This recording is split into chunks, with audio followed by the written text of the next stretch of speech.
नमस्कार, बीकेजीएस globe online platform पर आप सभी का स्वागत है। आशा करता हूं आप लोग स्वस्थ होंगे, अच्छे होंगे। हिंदी में हमने वर्णमाला का चैप्टर कंप्लीट कर लिया है। आज की क्लास वर्णमाला के प्रश्नों की प्रैक्टिस सेशन की क्लास है। आइए इस महत्वपूर्ण क्लास को शुरू करते हैं। क्वेश्चन नंबर 1 है, हिंदी में ध्वनियां कितने प्रकार की होती हैं? ध्वनि और वर्ण में हमने आपको अंतर समझाया था। ध्वनि क्या होती है? ध्वनि भाषा की सबसे छोटी इकाई होती है। भाषा की सबसे छोटी इकाई होती है। भाषा की सबसे छोटी इकाई होती है। लेकिन ये कैसी होती है? छोटी इकाई तो होती है, लेकिन ये कैसी होती है? मौखिक होती है। भाषा की सबसे छोटी इकाई का जो मौखिक रूप होता है उसे क्या कहा जाता है?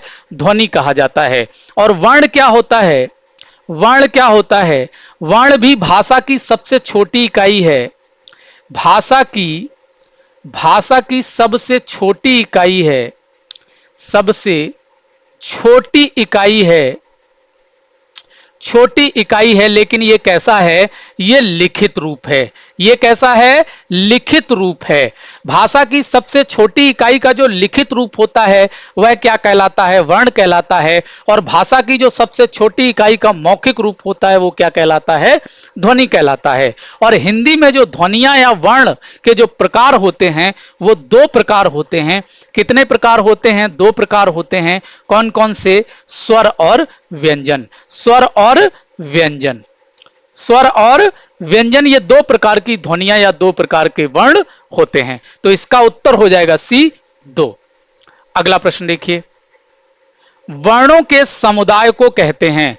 वर्णों के क्रमबद्ध व्यवस्थित समूह को क्या कहा जाता है? वर्णमाला कहा जाता है। वर्णों के समुदाय को या वर्णों के क्रमबद्ध व्यवस्थित समूह को क्या कहा जाता है? वर्णमाला कहा जाता है। अगला प्रश्न देखिए, व्यंजन और स्वर के संयुक्त रूप को कहते हैं। व्यंजन और स्वर के संयुक्त रूप को अक्षर कहा जाता है। क्या कहा जाता है? अक्षर कहा जाता है। हमने यहां पर एक अक्षर लिखा का, और का को जब हम स्वर और व्यंजन में तोड़ते हैं तो इसका जो रूप हो जाएगा का, और नीचे इसके हलंत लग जाएगा। और जब किसी व्यंजन वर्ण के नीचे हलंत लग जाता है तो इसका तात्पर्य होता है उस व्यंजन वर्ण का आधा रूप। क्या होता है? उस व्यंजन वर्ण का आधा रूप होता है। और इससे आ की ये ध्वनि अलग हो जाएगी तो ये क्या हो जाएगा? इसका रूप हो जाएगा। इसमें ये का क्या है? ये व्यंजन है। ये क्या है? व्यंजन है। और ये आ क्या है? ये स्वर है। ये क्या है? स्वर है। और इस व्यंजन और स्वर का जो संयुक्त रूप है वही क्या कहलाता है? अक्षर कहलाता है। वही क्या कहलाता है? अक्षर कहलाता है। और ये क्या है? अक्षर है। ये क्या है? अक्षर है।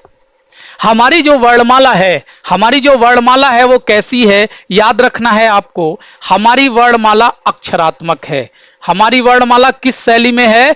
अक्षरात्मक शैली में है। ये वर्णात्मक शैली में नहीं है। वर्णात्मक नहीं है। कैसी है?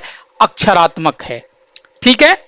अगला प्रश्न देखिए, निम्न में कौन दीर्घ स्वर नहीं है? दीर्घ स्वर कौन से होते हैं? जब हम स्वरों का विभाजन मात्रा के आधार पर करते हैं। मात्रा के आधार पर जब हम स्वरों का विभाजन करते हैं तो मात्रा के आधार पर स्वर 3 प्रकार के होते हैं। कितने प्रकार के होते हैं? 3 प्रकार के होते हैं। ह्रस्व स्वर, दीर्घ स्वर और प्लुत स्वर। ह्रस्व स्वर कौन से होते हैं? जिन स्वरों का उच्चारण करने में एक मात्रा का समय लगता है वो कैसे स्वर होते हैं? ह्रस्व स्वर होते हैं। या इनका उच्चारण करने में जो श्वास और प्राण की मात्रा होती है वो अल्प मात्रा में निकलती है। और दीर्घ स्वर कौन से होते हैं? जिन स्वरों का उच्चारण करने में 2 मात्रा का समय लगता है या श्वास या जो प्राण की मात्रा होती है वो ह्रस्व स्वर से 2 गुनी होती है। और प्लुत स्वर कौन से होते हैं? जिन स्वरों का उच्चारण करने में श्वास या प्राण की मात्रा ह्रस्व स्वर से 3 गुनी निकलती है या इनका उच्चारण करने में 3 मात्रा का समय लगता है। दीर्घ स्वर कौन कौन से होते हैं? दीर्घ स्वर कौन कौन से होते हैं? दीर्घ स्वरों की संख्या 3 होती है। 3 दीर्घ स्वर होते हैं और कौन कौन से होते हैं?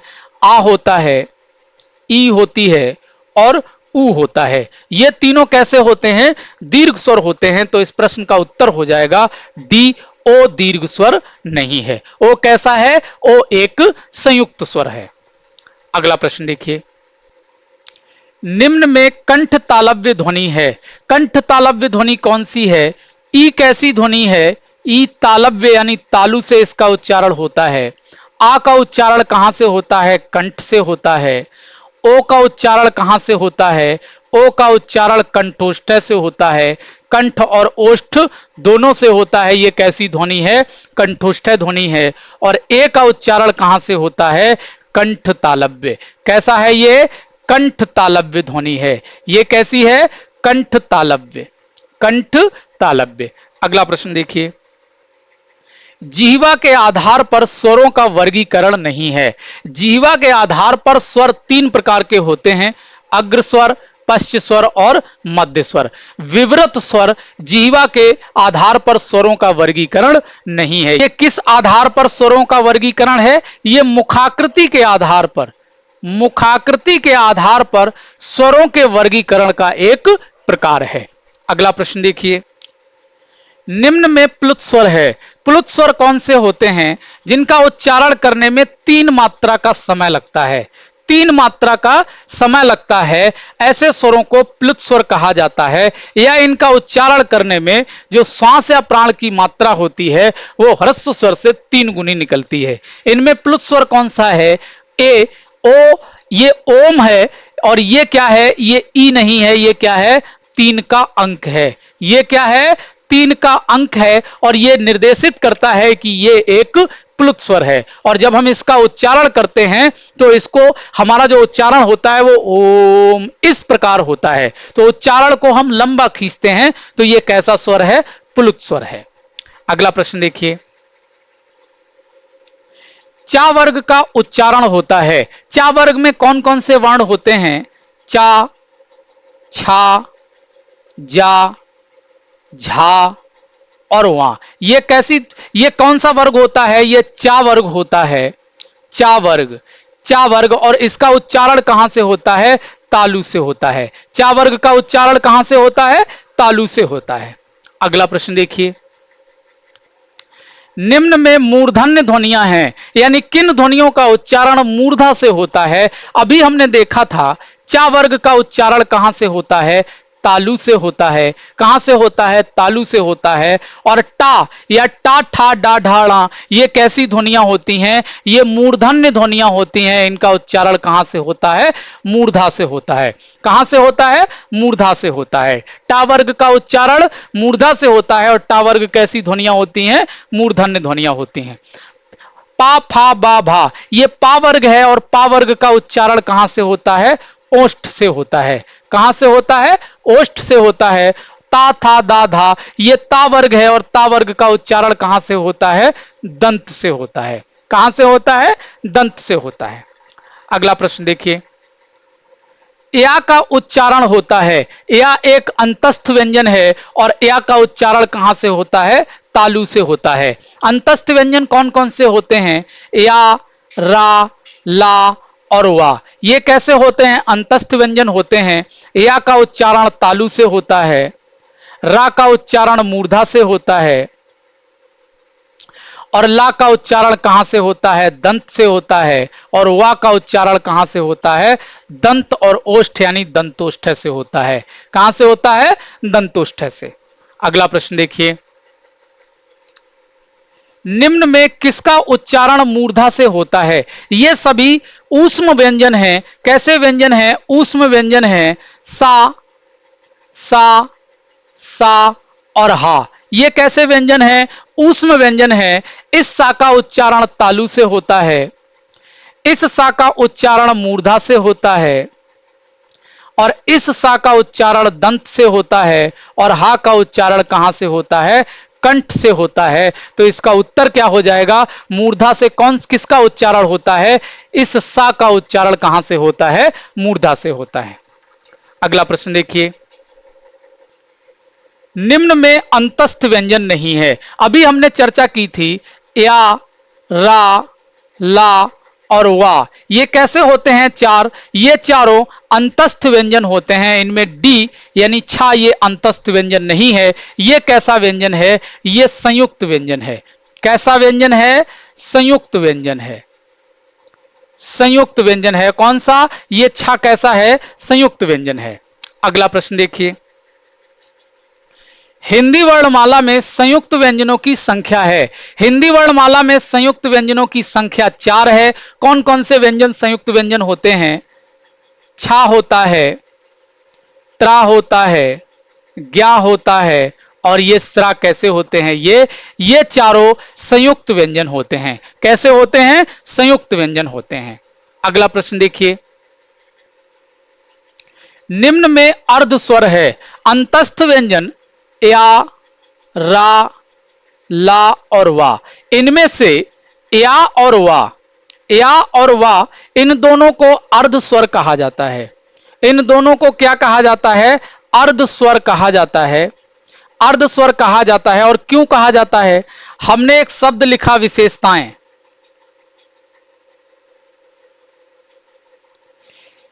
इस विशेषताएं शब्द को क्या हम इस प्रकार से लिख सकते हैं,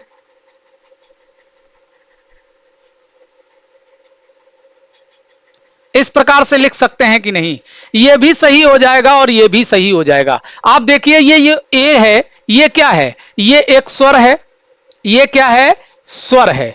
और ये क्या है, ये एक व्यंजन है। क्या है, व्यंजन है। आप यहां पर देखिए हमने स्वर के स्थान पर इस व्यंजन का प्रयोग कर लिया, स्वर के स्थान पर इस व्यंजन का प्रयोग कर लिया और हमारे अर्थ में कोई भी भिन्नता नहीं आई, यानी अर्थ में कोई भी डिस्टरबेंस नहीं हुआ। इसीलिए इसको क्या कहा गया है, अर्ध स्वर कहा गया है। और अर्ध स्वर ही क्यों कहा गया है, पूर्ण स्वर क्यों नहीं कहा गया, क्योंकि यह कंडीशन हर शब्द में लागू नहीं होती है, कुछ शब्दों में लागू होती है। और शब्द देखिए, हमने एक शब्द लिखा गोवा। क्या गोवा को हम ऐसे भी लिख सकते हैं, गोवा को हम ऐसे भी लिख सकते हैं, यह भी सही हो जाएगा और यह भी सही हो जाएगा। आप देखिए ये क्या है, ये एक व्यंजन है। क्या है, व्यंजन है। और ये क्या है, ये एक स्वर है। ये क्या है, स्वर है। आप देखिए जब हमने व्यंजन का प्रयोग किया तभी इसका अर्थ यही रहा, और जब हमने स्वर का प्रयोग किया तब भी इसका अर्थ क्या रहा, यही रहा। और ये कंडीशन हर शब्द में अप्लाई नहीं होती है, सार्वभौमिक रूप से सत्य नहीं होता है। इसीलिए इनको क्या कहा गया है, अर्ध स्वर कहा गया है। किसे, या और वा को। तो इसका उत्तर हो जाएगा ए, या क्या है, अर्ध स्वर है। अगला प्रश्न देखिए,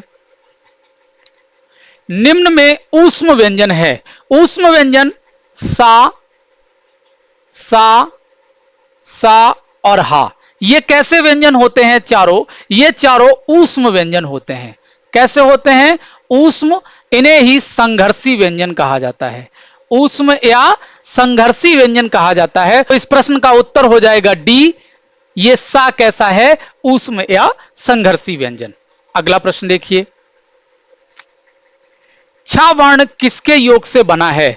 छा एक संयुक्त व्यंजन है।